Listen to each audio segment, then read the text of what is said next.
That morning, I stood in front of a brand new steel gate planted in the middle of my own fire road, staring at a sign bolted right above the padlock that read, "Access terminated by order of Silver Pines." Corinne Vale stood on the other side, with her arms folded, and a smile that said she believed she had just taught me a lesson.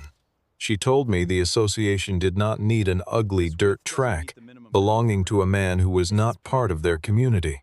I did not argue with her. I took a few photographs, and then I made one phone call.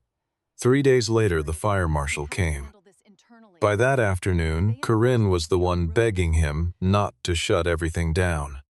If you enjoy watching a homeowners association dig its own hole, subscribe to the channel and stay for what Corinne earned. My name is Darius Whitaker, and I have lived on the same 12 acres behind Silver Pines Estates for 19 years, on land my family bought long before anybody dreamed of gated entries and stamped concrete monument signs on this hillside. I spent most of my working life as an operations manager for civil construction, which means I have read more site plans, access easements, and inspection reports than I could ever count. When you spend 2 decades watching projects get halted because somebody moved a barricade 20 feet to the left, you develop a very specific habit. You read the drawings before you touch anything. You keep the paperwork. You assume that every strange feature on a property exists because somebody, somewhere, had a reason for it. Along the eastern edge of my land runs a road that is wide enough for a ladder truck to travel at full speed, connecting the county road below to the highest section of Silver Pines above. It is not a pretty thing. It is compacted gravel over a graded base lined with reflective markers, ditched on both sides for drainage, with a swing gate at the county end that carries a lockbox the fire district holds keys to. There are no streetlights, no curbing, no landscaping, and nothing about it invites admiration. Twice a year, I bring in a box blade and a load of crushed rock and I regrade the portion that crosses my property. Because the old approval documents state in plain language that the surface must remain passable in all weather. I have never charged anybody for that work, and until recently, nobody ever asked me why I bothered. The reason I bothered is simple. When Silver Pines expanded into the western bench about 15 years ago, adding 58 homes above the original loop, the county required a second way in and out for emergency vehicles. The main entrance is beautiful and completely impractical, a long serpentine climb with tight radius curves and a gatehouse that pinches traffic down to a single lane.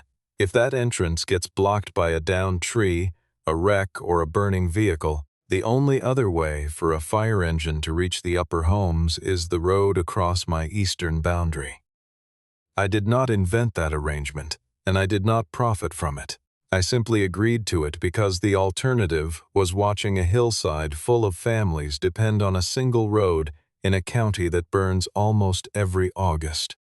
Corinne Vale had been president of the Silver Pines board for less than a year when she first came down my driveway in a white luxury sport utility vehicle with the association logo magnet stuck on the door. She was 52, polished, articulate, the kind of person who is genuinely good at running a meeting and genuinely terrible at admitting the limits of her authority. She had campaigned on what she called an image revitalization, promising the residents refreshed entry monuments, a stone seating wall, mature landscaping along the perimeter, and a new picnic pavilion near the upper cul-de-sac.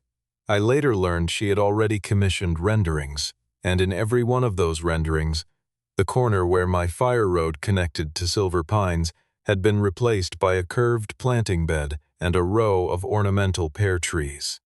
She did not ask me what the road was for. That is the part I keep returning to, even now. She stepped out of her vehicle, looked down the length of that gravel corridor the way a person looks at a stain on a shirt, and asked me whether I really needed to keep this thing. I told her, plainly and without heat, that it was a fire access road, that it appeared on the subdivision approval, and that it was maintained under an emergency access designation. She listened to about half of that. Then she tilted her head at me with an expression I have seen on other faces in other rooms. The expression of somebody deciding in real time that the man in front of them does not understand his own property. She explained to me slowly that Silver Pines already had a main gate, a paved loop, and hydrants at regulation spacing. She said an old dirt cut through from a time before the area was properly developed no longer served any function, and that the association had a responsibility to protect property values along the eastern boundary.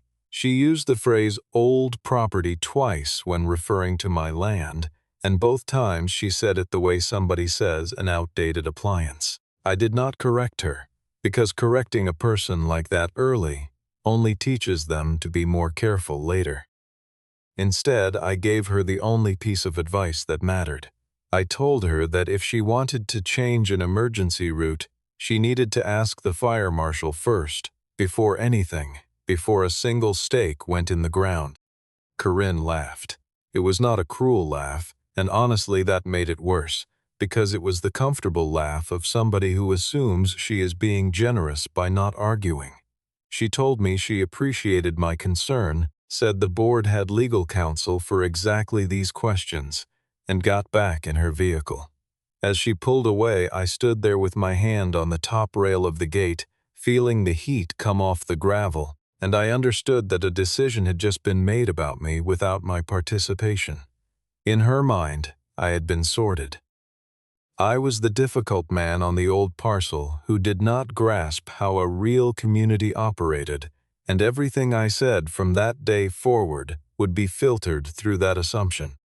2 weeks later, the first letter arrived, printed on association letterhead with a scanned signature and a case number, informing me that Silver Pines requested I discontinue permitting commercial and emergency vehicles to use the eastern access lane. I read it twice standing at my mailbox. It was written in the voice of an entity that owns something, full of terms like our community corridor and association jurisdiction. There was only one problem with the entire document, and it was not a small one. The homeowners association did not own that road, not 1 inch of it. It crossed my deeded land under a recorded easement that ran in favor of the county and the fire district, and the association had exactly as much authority over it as they had over the weather. In late spring, I received an invitation, and I use that word loosely, to attend a portion of the monthly board meeting at the clubhouse to discuss the eastern boundary matter. I went, wearing a clean shirt and carrying a thin folder, and I sat in a folding chair positioned in front of a long table where 6 board members faced me. It was staged the way a hearing is staged, and I do not think that was an accident. Corinne sat at the center of the table with a leather portfolio open in front of her and reading glasses pushed up into her hair. She welcomed me warmly by my first name, thanked me for my willingness to participate, and then spent the next 11 minutes describing my road to the room as though I were not sitting in it. When she finally turned to me, she did it with a small, sympathetic frown, the kind people use before saying something they consider generous. She said, "Darius, I think you may be confusing owning a piece of land with having the right to decide what affects our community." A few people nodded. She offered in the same breath to have the association attorney explain the governing documents to me in simpler terms, because she knew the language could be dense for someone without a background in this area. I sat with my hands folded and let that sentence hang in the room for a moment, because I wanted to remember exactly how it sounded. I had spent 11 years reviewing civil drawings for a contractor that built county infrastructure, and I was being offered a simplified version of a covenant page. I did not raise my voice, and I did not correct her about my background, because that would have turned the conversation into a contest about me instead of a question about the road. I asked one thing only. I asked whether the board had reviewed the subdivision approval conditions from the year the northern and western sections were built. The room went quiet in the particular way a room goes quiet when nobody knows the answer and everybody suspects the answer matters. One member glanced sideways at Corinne. Another looked down at the packet in front of him, as though the answer might have been printed there, and he had simply skipped it. Corinne moved past it smoothly, the way experienced chairs do, by thanking me for my input and announcing that the board would take the matter under advisement. She then pivoted to the Landscape Committee report, and within 90 seconds the room was discussing planter selections and irrigation zones. I gathered my folder and left, and in the parking lot a woman in her early 60s caught up with me, walking fast in flat shoes with her purse against her side. She introduced herself as Evelyn Cross, said she had lived in Silver Pine since the original phase, and asked if I had a minute. I told her I had several. Evelyn told me something that reframed the entire dispute for me. The beautification package Corinne had promised the residents included a stone seating wall, a double row of ornamental trees, and a picnic area, and the only place on the eastern perimeter with the grade and the space to build all three was the exact spot where my fire road tied into the association street. She had seen the renderings at a committee meeting in March. In the renderings, the road simply was not there, not relocated, not gated, not narrowed. Erased entirely, replaced by a curved planting bed with a decorative boulder feature and a paver walkway curling toward a pergola. Evelyn said she had asked about it once and been told the matter was handled. So I wrote one more email, and I wrote it carefully because I knew it would eventually be read by somebody other than the person it was addressed to. I stated that no obstruction of any kind, temporary or permanent, could be placed within the clear width of a designated emergency access route without prior approval from the fire authority. I identified the route by its designation on the recorded plan. I noted that placement of obstructions could affect the compliance status of the approved subdivision phases served by that route. I asked for written confirmation that the association understood this before any site work commenced. Then I sent it to Corinne, to the association manager, and to the general board address. Corinne's reply arrived 4 hours later and contained exactly 2 lines. The association has reviewed this matter, she wrote, and no further involvement from you is necessary. There was no acknowledgement of the fire authority. There was no mention of approvals. There was no question asked, not even a defensive one, and that told me everything about how she had processed my warning. She had not weighed it and rejected it. She had never treated it as information at all. To her it was noise from a man who kept insisting he had standing in a conversation she had already decided he did not belong in. She made it on a Tuesday in early June at 7:15 in the morning, and I knew before I was fully awake because the sound of a tracked excavator carries a long way across dry ground. I pulled on boots and drove my pickup out along the fence line toward the eastern boundary with coffee sloshing in the cup holder. When I came around the last stand of oaks, I saw 8 men, a skid steer, a small excavator, a flatbed loaded with boulders, and a delivery truck with an ornamental gate strapped upright in the bed. They were not working near the road. They were working in it, dead center, right where the gravel crossed from my land onto the association street. They had already drilled and set 2 concrete columns, each about 4 feet square at the base, positioned to leave a decorative opening of maybe 9 feet between them. 3 granite boulders the size of chest freezers sat staged on the shoulder, clearly meant to fill the gaps on either side. A landscape crew was trenching for irrigation along the alignment where the tree row would go, and a stack of nursery stock in black containers waited in the shade. The steel gate in the flatbed was a heavy ornamental thing with scrollwork and a monument plaque, the kind you cannot swing open in a hurry and cannot break through at all. It was beautiful work. It was also, functionally, a wall across an emergency route. I parked and walked over to the man who was clearly running the job, a solid guy in his late 30s with a laminated plan sheet rolled under his arm and a radio on his belt.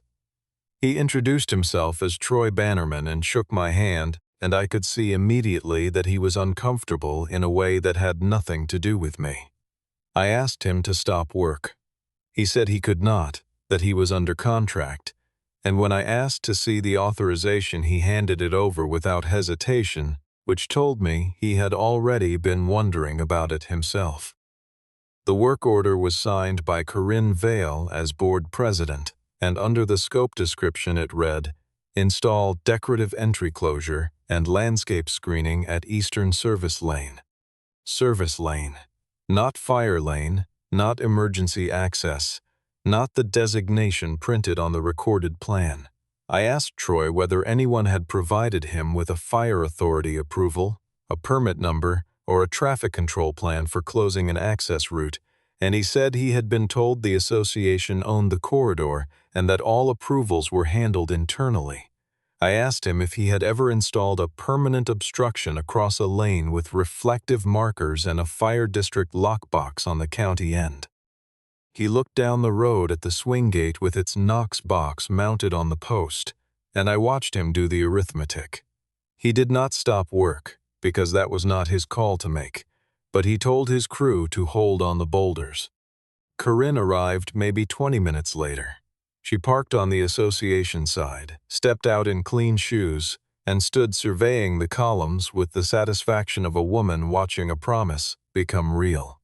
When she saw me, she came over, and she was pleasant, because in her mind this was already finished, and there was no reason not to be gracious in victory. She said, "This corner is finally going to look like a proper neighborhood." I asked her, without any particular tone, whether she understood that she had just blocked a fire access route. She corrected me immediately and firmly. She said she had closed a private lane that I had no right to run vehicles through her community on. I told her that fire apparatus does not require permission from a homeowners association, that the route was recorded, and that the obstruction would need to come out. She looked at me then with that same tilt of the head, and she said the sentence I have thought about more than any other since.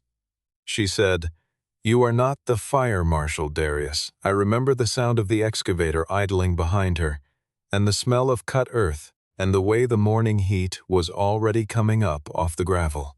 I answered her the only way that was honest, and the only way that was useful. I said, "That is true, so I think we should let him decide." She took it as a threat, and more than that, she took it as a bluff, because she turned to Troy in front of me and told him to keep going. That was the moment I understood that nothing I said would ever land, and it was also the moment I stopped trying. I did not touch the equipment. I did not stand in front of the machine.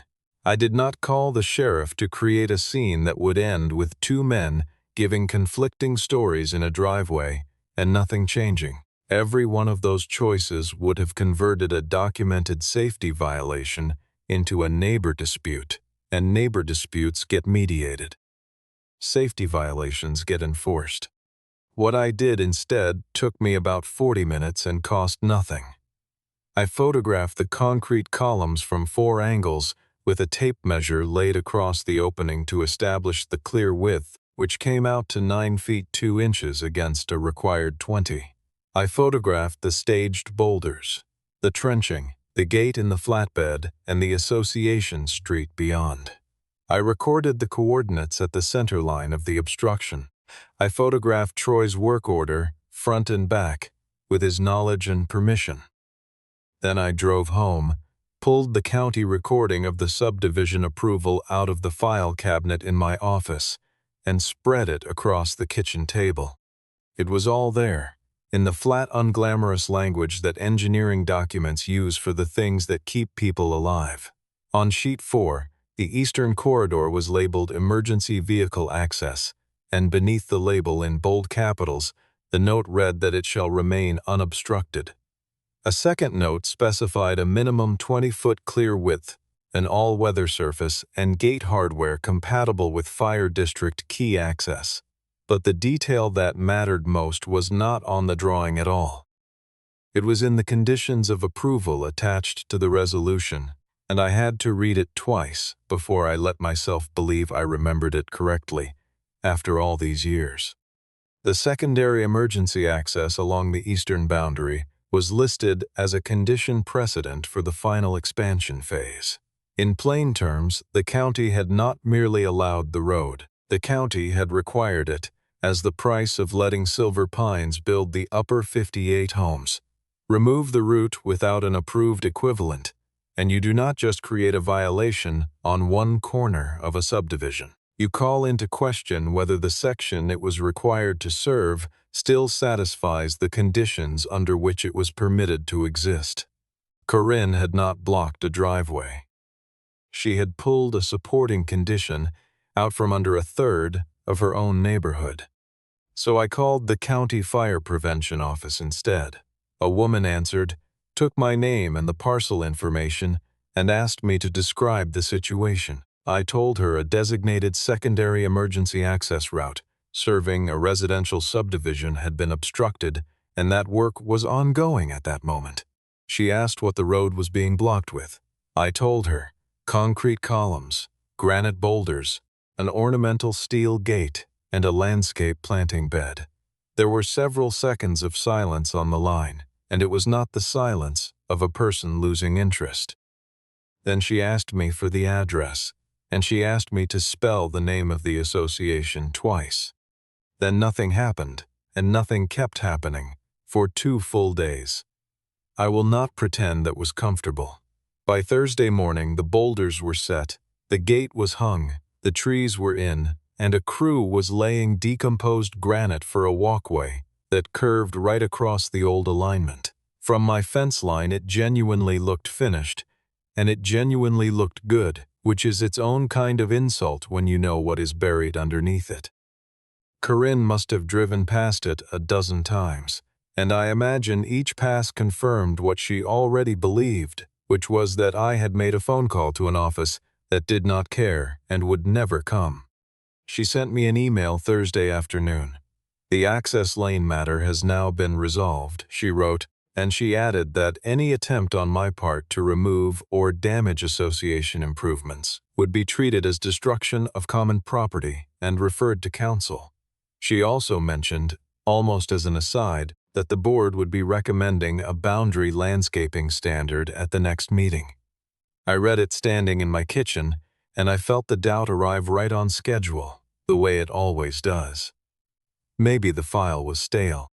Maybe there had been an amendment I never received. Maybe 15 years had quietly turned a requirement into a formality that nobody enforced anymore. Doubt is not a reason to stop, but it is an excellent reason to check. So I called Marlo Finch. Marlo is a civil engineer, 41 years old, and she had worked as a junior designer on the western expansion when it was in entitlement. I had met her years earlier on an unrelated project and remembered her as the kind of engineer who reads conditions of approval for entertainment. She invited me to her office, and I brought the file. She spread the sheets on her conference table, put on her glasses, and went through the conditions line by line with the end of a pen, and I watched her stop at the same paragraph I had. She confirmed everything, and then she explained the reasoning behind it in a way that made the whole thing click into place. When the expansion added the upper homes, the response modeling showed the primary entrance as a single point of failure.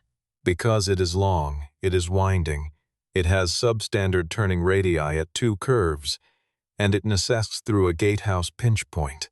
A single stalled vehicle at the wrong curve isolates everything above it.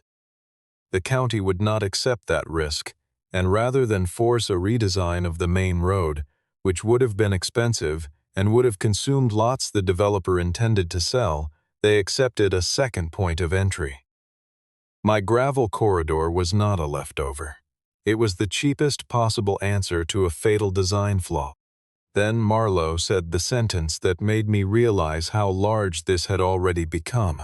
She said, "If they eliminated that route without an approved alternative, they do not just have a problem with you, they have a problem with the entire fire code approval for that phase." She explained that when an access condition is removed, the jurisdiction does not evaluate the corner in isolation. They open the file. They compare what was approved to what exists now, across everything, because a body that quietly closed a required route is a body whose other assumptions deserve a second look. She recommended I send the scanned conditions directly to the prevention office rather than wait. I did that Thursday night, and while I was assembling the packet, I did one more piece of homework that I had been putting off. I looked up what else Silver Pines had in motion, because associations that promise beautification rarely stop at one item. They had an active permit application to expand the clubhouse with a second event room.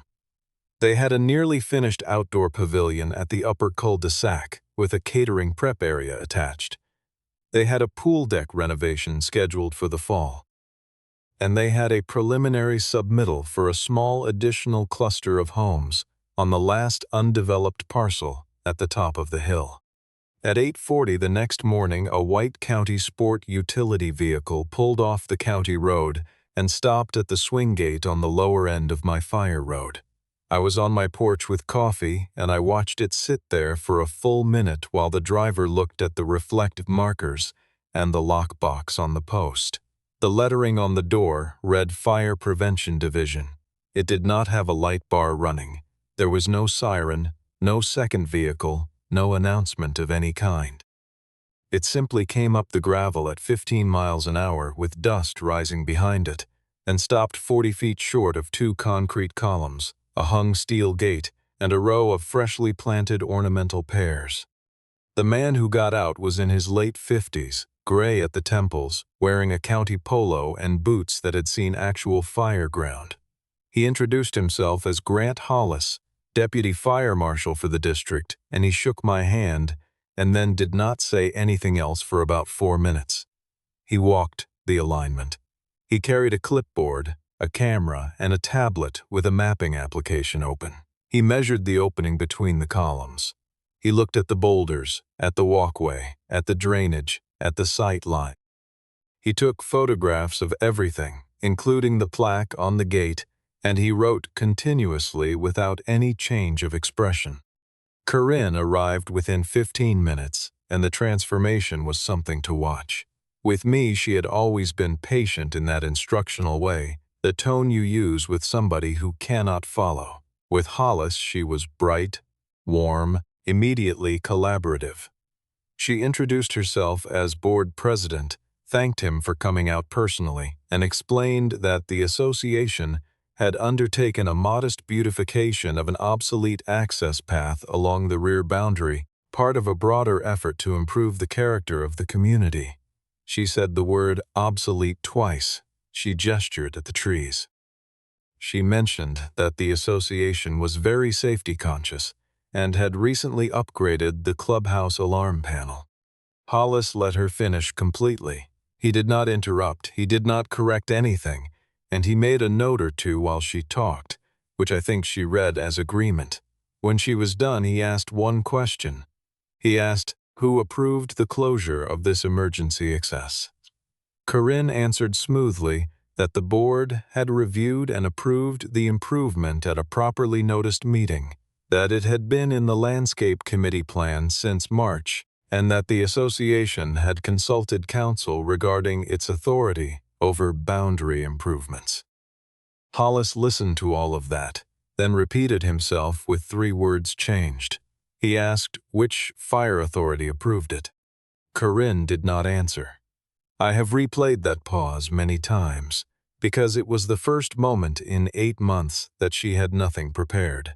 She started twice and stopped twice. She said something about understanding that the corridor was privately held. She said something about the association's jurisdiction over common area aesthetics. Hollis did not fill the silence for her, and he did not appear to enjoy it either, which somehow made it heavier. He simply waited, and when it became clear no approval existed, he wrote a line on his clipboard and asked her to produce any documentation the association had regarding the designation of the corridor. There was none, because there had never been any. What Corinne did next was the thing she always did, which was to make me the subject. She said, "Mr. Hollis, I should tell you that this gentleman has been in a dispute with our association over this road for months, and there is a history here you should be aware of. It was well delivered. In almost any other setting it would have worked, because it reframes a code question as a personality conflict, and most people will take the easier problem.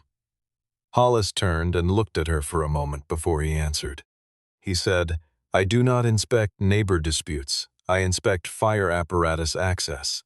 Then he went back to measuring. I want to be clear that there was nothing theatrical in it. He was not defending me, and he was not scoring a point. He was telling her, in the flattest possible way, that the entire framework she had used to manage this situation for 8 months had no application here, and that she had been arguing about the wrong thing since the day she first drove down my driveway. Corinne stood there holding her portfolio against her chest, and for the first time she could not make me the problem, because I was not the subject of the inspection. Hollis opened the subdivision map on his tablet and turned it so she could see. He put a finger on the eastern corridor, traced it from the county road up to where it met her street, and then swept his hand across the upper section of the hillside, the 58 homes on the western bench. He explained that the corridor was recorded as a required secondary access serving that section, and that with it obstructed, everything above the pinch point depended on a single winding entrance with 2 curves that would not accommodate a ladder truck at speed. Then he asked her whether she understood what happens if the main entrance becomes blocked. Corinne recovered enough to start talking about systems. She mentioned that the newer homes had interior sprinklers, that hydrant spacing had been certified during construction, that the association carried a service contract on the gate operator, and that response times from the nearest station were well within the standard. She was fluent about it, and I could see she genuinely believed she was making a strong case. Hollis let her get about halfway through and then said the sentence that ended the discussion. He said, "A hydrant does not get an engine through a blocked road." Then he took out his phone and made a call. He walked 20 feet down the gravel while he talked, and I could not hear the words, only the rhythm, which was short and unhurried. About 30 minutes later, 2 more county vehicles came up the county road, and this time they did not stop at my fire road. They went to the main entrance of Silver Pines. 2 additional inspectors got out with cameras and measuring wheels, and they began at the gatehouse and worked inward. That is when I understood that this had stopped being about a gate on my property line. Corinne watched them turn in, and I saw her realize it at the same moment I did. The inspection took most of 2 days. I was present for very little of it, because it was no longer my matter, but Evelyn kept me informed, and the findings eventually became public record. The primary finding was the one everyone expected, which was that a designated emergency access route had been obstructed with permanent construction without review or approval by the authority having jurisdiction. But the deeper review turned up a list of smaller items that had accumulated over years of well-intentioned improvements, each one approved internally by a board that had never thought to ask anybody outside the community whether it was allowed. Decorative bollards had been installed at the top of the loop in a location that reduced the turning area below the required radius. A row of mature shrubs planted 3 years earlier had narrowed the effective clear width of the upper street by nearly 4 feet. 2 fire lane signs along the clubhouse frontage had been removed during a repaving project and never reinstalled, and the red curb painting had been allowed to fade to almost nothing. The clubhouse had added a seating area and a second serving counter without updating the posted occupancy or the exit plan. Behind the new pavilion, the service access had been closed off by a landscape storage enclosure built the previous spring. None of it was criminal, and I want to be fair about that, because the story is not that Silver Pines was run by villains. The story is that a group of confident people made a long series of small decisions inside a closed loop where nobody was ever required to check. Each individual change looked reasonable on its own. Shrubs are nice. Bollards look finished. A storage enclosure keeps the mulch out of sight. But safety systems are cumulative, and when you subtract from them steadily for a decade without ever measuring, you eventually arrive at a place where a subdivision no longer resembles the one that was approved. Grant Hollis issued his findings at the end of the second day, and they took effect immediately. The emergency access route was to be restored, meaning the columns, the boulders, the gate, and the planting bed had to come out of the required clear width entirely, not be modified around. Use of the clubhouse was restricted, with no assembly events permitted until the access deficiencies were corrected. The new pavilion could not open. Pending permits related to the clubhouse expansion and the additional home cluster were suspended, pending compliance review. And the association was required to retain a licensed engineer to prepare a corrective compliance plan for the entire community. News like that does not travel slowly through a neighborhood with a group message and a monthly newsletter. By that evening, every household in Silver Pines knew that the clubhouse was closed, that the pavilion they had been paying for was not opening, that 2 weddings and a graduation party had to be relocated, and that the expansion everyone had been told was nearly permitted was now on hold indefinitely. What they wanted to know was how a landscaping project had managed to shut down the operations of the entire association. That question had exactly one answer, and it had a name, and the name was on the work order. Corinne came to find me while the inspectors were still on the property, and she was not smiling. She crossed the gravel fast, and she stopped closer to me than she ever had before, and she said, "You knew this was going to happen." There was accusation in it, as though foreknowledge were the offense. I told her the truth, which was that I had told her to call the fire marshal before she blocked the road, and that I had put it in writing 4 times. She said, "You can tell them we will handle this internally. We can work it out between us." She said it quickly, almost quietly, and I understood that she still believed this was a negotiation between 2 people. I told her I do not give instructions to the fire marshal. She started to say something else, and I stopped her because there was one thing I wanted to say and only one. I said, "You were right about one thing, Corinne. I am not the fire marshal." Behind me, maybe 15 feet back, Grant Hollis was writing on his clipboard, and without looking up from the page, he said, "That would be me." He did not say it for effect. He said it the way a man confirms a detail. Corinne looked past my shoulder at him, and then she turned and walked back toward the Association Street, and neither of us said anything more. The emergency board meeting happened the following Tuesday in the clubhouse that was no longer permitted to hold assembly events, which meant it was held outdoors in the parking area with folding chairs and a portable microphone. I attended, and this time nobody sat me in front of a table. I stood at the back near the fence with about 90 residents, and the 6 board members sat facing all of us, and the arrangement had reversed itself so completely that I do not think Corinne registered the symmetry. She opened by describing the situation as an unexpected regulatory complication arising from an ongoing boundary dispute, and the crowd did not accept that framing for even a minute. Evelyn Cross stood up first, holding a printed stack, and asked to read a series of messages into the record. Over the preceding 3 months, 4 separate members had asked in writing whether closing the eastern lane required any outside permit, and in each case Corinne had replied with some version of the same phrase. "It is under association authority." Evelyn read all 4, one after another, and by the 3rd one the parking lot had gone completely silent. Then a board member named Paul said, without any particular drama, that he had been asked in April to move the contractor's start date earlier so the work would be finished before objections could be raised. The cost discussion came next, And that is where the temperature really rose, because principles are abstract and assessments are not.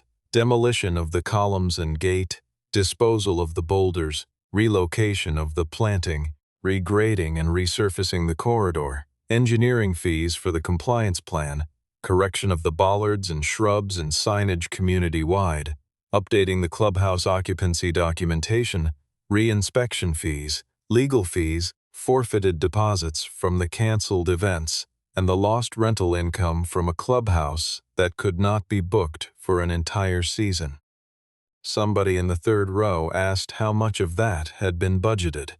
The answer was none of it. Corinne tried one more time, and she reached for the same tool she had used all along, because it was the only one she had. She said, "I do not believe Mr. Whitaker actually understands what that drawing means." She said it to a parking lot full of people who had just learned that a fire marshal understood exactly what it meant. The silence that followed was long enough to be uncomfortable. And then, from a folding chair near the back, Marlo Finch stood up with a folder under her arm, introduced herself as a licensed civil engineer who had worked on the entitlement for the western expansion, and said, "Actually, Mr. Whitaker understands it precisely." She spent about 4 minutes explaining the access condition to the residents in plain language, why the county had required it, and what it protected them from. She did not attack Corinne once, which made it far more devastating than if she had. When she sat down, the meeting had effectively ended, though it went on for another hour procedurally. The board voted that night to suspend the president's authority to execute contracts or direct vendors without a majority vote, and to open an internal review of the decisions leading to the closure. Corinne remained on the board. Nobody moved to remove her, and I was glad of that. Troy Bannerman's crew came back 9 days later, and I watched from my fence line as they undid every bit of it.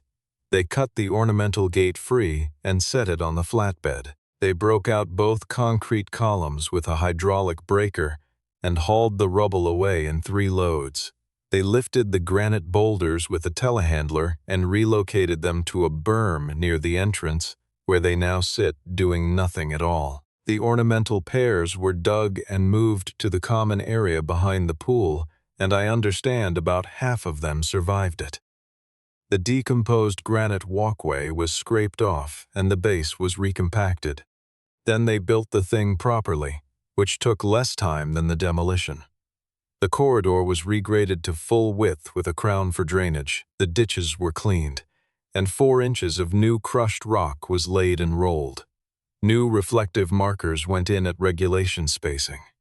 At the association end, they installed a code-compliant emergency access gate with a rapid entry lockbox, the swing arm mounted to open in the correct direction, on a detail Hollis had reviewed and approved in advance.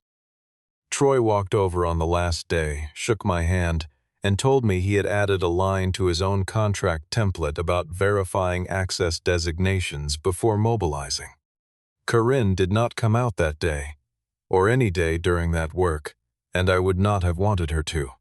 Hollis returned 3 weeks later for the re-inspection, and Silver Pines came out from under the restrictions in stages as each item was cleared. The signage went back up, and the red curbs were repainted, and the clubhouse reopened in time for the fall calendar. The shrubs at the upper street were cut back, and 2 of the bollards were pulled and reset. The pavilion opened once the storage enclosure was removed, and the service access was restored. The expansion submittal is still in review, and I expect it will be for a long time. Late in the summer, I drove my pickup slowly up the restored corridor at dusk, just to see it, the way you walk through a house after the work is finished. The new gravel was pale in the low light, and the reflective markers picked up my headlights one after another all the way to the top. At the association end, beside Snagdugate, the county had set a sign on a galvanized post. It read, "Emergency fire access, no parking, keep clear at all times." My name was not on it. Corinne's name was not on it. Silver Pines was not on it either. Evelyn told me later that during the compliance work, Corinne had proposed to the board that the restored corridor be formally renamed the Silver Pines Emergency Lane, on the reasoning that the association was paying for the improvements. The motion did not get a second. In the county records, it retains the designation it has carried since the year the expansion was approved, which is the Whitaker Emergency Access Route, because that is what it was called on the original plan when my family agreed to let it cross their land. I laughed out loud when Evelyn told me, and not for the reason she assumed. It was not about seeing my name on a document. It was that Corinne had spent the better part of a year insisting I had no standing to speak about that road, that I did not understand my own property, that I was confusing ownership with authority, and the end of it was an entire association spending money it had not budgeted to guarantee, permanently and in writing, that nobody would ever be permitted to block it again. She set out to erase the road. What she accomplished was to make it the single most thoroughly documented feature in the neighborhood. I did not beat Corinne by shouting louder than she did. I never raised my voice at her once, in a driveway or a meeting room or an email. I did not beat her by cutting the padlock off her gate, or by driving my truck through the planting bed, or by hauling those boulders into her street at 2 in the morning, all of which occurred to me. I beat her because she was handed the chance to stop over and over again, and she declined every single one of them. I warned her. The drawing warned her. My emails warned her. The conditions of approval warned her. Every time, she believed the same thing, which was that she understood the system better than I did. That belief was not really about the road at all. It was about who she had decided I was on the first day, standing in my driveway, before she had asked me a single question about the property I have maintained for 19 years. And because she had already decided, she never asked the one question that would have saved her the entire year, which is the simplest question in the world. Why does this road exist in the first place? A fire road looks like nothing on a clear day. It is gravel, dust, weeds along the ditch line, and a strip of empty ground that appears to be waiting for a better use. That is exactly how safety systems are supposed to look. The whole design of them is that they sit there costing a small amount of money and a small amount of ugliness for years and years, providing no visible return, right up until the afternoon when the wind shifts and the hillside goes, and they become the only thing that matters. The most important thing on a property is very often the thing nobody notices. Corinne wanted to turn that corridor into a row of ornamental trees and a stone seating wall, and I understand the impulse. She wanted the place to be beautiful, and she wanted to be the person who made it beautiful. Instead, she caused a fire marshal to open. Every drawing Silver Pines had quietly hoped nobody would ever pull, and to walk the whole community with a measuring wheel, and to find 11 years of small, comfortable decisions that nobody outside the board had ever checked. She did not lose because she was cruel. She lost because she was certain, and certainty is what keeps you from making the phone call. The woman who told me I did not understand how a real community operates stood at the edge of her own street and watched a crew break out the concrete columns she had ordered set, load them into a truck, and haul them away.